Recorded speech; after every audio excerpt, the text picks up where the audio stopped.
દહેગામ શહેરની અંદર પણ વિદેશી દારૂ વેચાઈ રહ્યો છે, તો એ ગામ સિવાય દહેગામ શહેરમાં દહેગામ તાલુકામાં કોઈ તપાસ કરવામાં આવી રહી છે?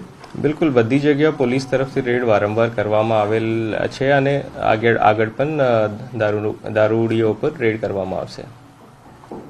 આ પ્રતાપ દારૂ ક્યાંથી પોતે બનાવે છે.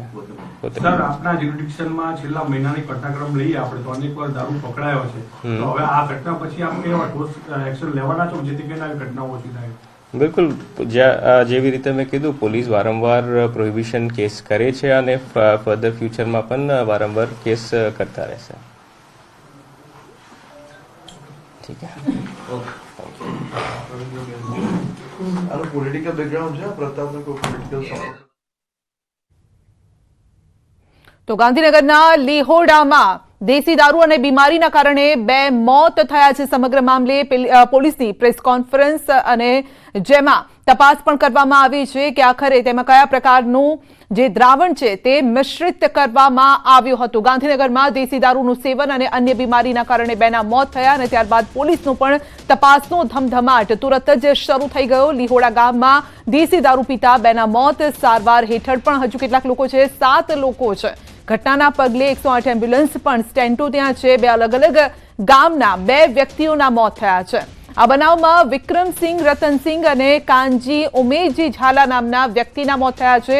મૃતક વિક્રમસિંહ લીહોડા અને કાનજી પાનાના મુવાડાનો રહેવાસી હતો અને પોલીસે સમગ્ર મામલાની તપાસ પણ હાલ શરૂ કરી છે. તો તહેવારનો દિવસ, ઉત્તરાયણનો જે તહેવાર છે, આ તહેવારનો દિવસ 2 પરિવારો માટે દુઃખનો દિવસ બની ગયો છે.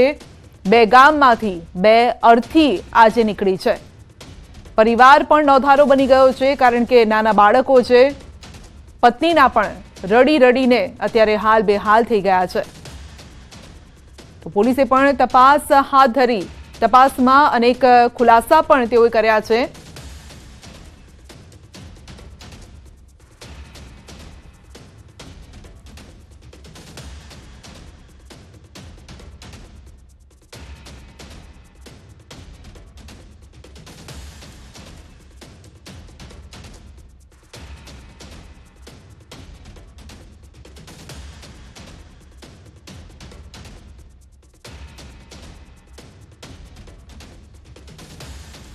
તો ગાંધીનગરના લીહોડામાં બનાવ બન્યો. 2 ગામના 2 લોકોના મોત થયા છે. ગઈકાલે સાંજ સુધી ઉત્તરાયણનો જે તહેવાર છે તે ઉજવતા હતા, પતંગ ચગાવતા હતા અને ત્યારબાદ સાંજે એક એવી જગ્યાએ ગયા જ્યાંથી પાછા ફરતા યુવાનનું મોત થયું છે અને કહેવામાં આવી રહ્યું છે કે તેણે દેશી દારૂ પીધો હતો અને ત્યારબાદ તેની હાલત લથડી હતી. જોકે આ મામલે પોલીસ પણ તપાસ કરી રહી છે.